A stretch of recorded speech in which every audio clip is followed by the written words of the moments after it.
Boredom is a word that haunts many people. Whether young or old, it is easy to fall into boredom.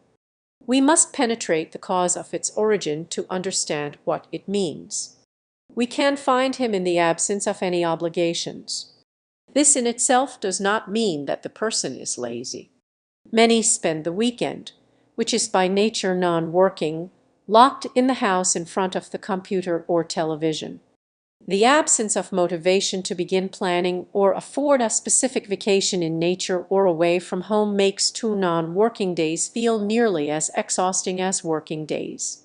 Why do I refer to nature as the primary source of rest? It has been scientifically proven that nature, the greenness of trees and grass, or the whiteness of snow and cold, depending on where you live, positively affect humans. This positive effect impacts not just our mental well-being but also our physical condition.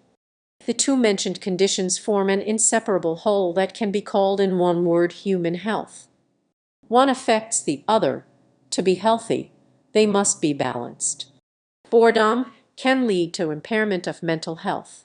There is an absence of awareness of one's purposeful existence, which leads to emptiness in our souls, a terrible feeling that should be prevented at all costs. In older people, it can lead to indulgence in vices, such as alcohol.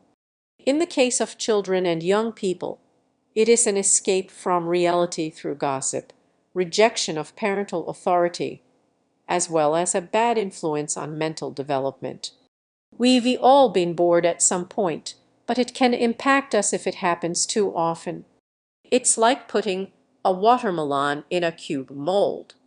Over time, it grows and takes on that shape since it is constantly exposed to the pressures of the mold. If someone is continuously exposed to boredom, he will begin to take on the influence that it brings with it. The solution is simple. Go into nature, walk, enjoy it.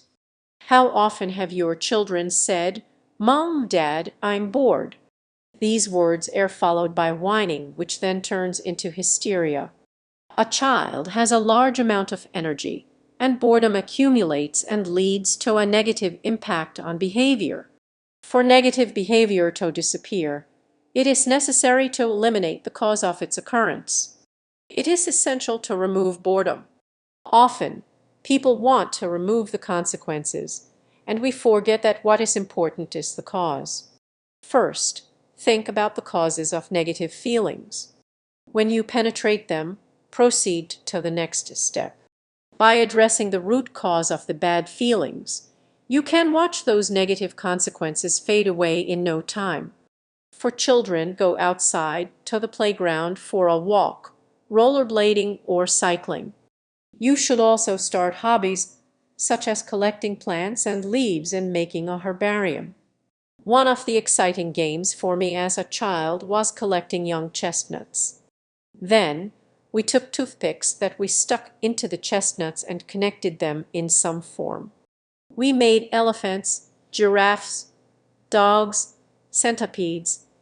It was exciting, and I was never bored while doing it. The first step was to go to the street and collect young chestnuts available once a year, and then come home, sort them by size, wash them, and have fun putting them together into shapes. This was not the end of the occupation. I felt that I had accomplished something worthwhile. I made toys and sometimes exhibition specimens that the household and unexpected visitors admired. The charm is that once a shape becomes uninteresting, it's simple to take it apart, and you get the elements to make new shapes again. This was the perfect toy. The story highlights that boredom can lead to all the mentioned issues in children, which in turn affects their parents and the surrounding adults. The emotions that come up in this environment can feel a bit down. We should all work together to cause as many positive feelings as possible to avoid that. They will protect balance, well-being, and our collective psychophysical health. The answer to how to do it is simple. Eliminate the cause, eliminate the boredom. In addition to going outside, There is another way to get rid of boredom that is equally effective for young and old alike. These are board games. Games like Man, Done to be Angry, cards, dominoes, and several others were and remain unsurpassed forms of entertainment. If you don't have anyone to practice board games with, don't to despair. Today's modern age has its positive sides. The internet has brought many online platforms where people can play these social games with each other. Although that is one solution if you don't have company, I suggest going to the park anyway. Maybe you will meet a friend there for a future chess game or dominoes. Embrace all the beauty it brings you, because the world has a lot to offer, and boredom has no place in it.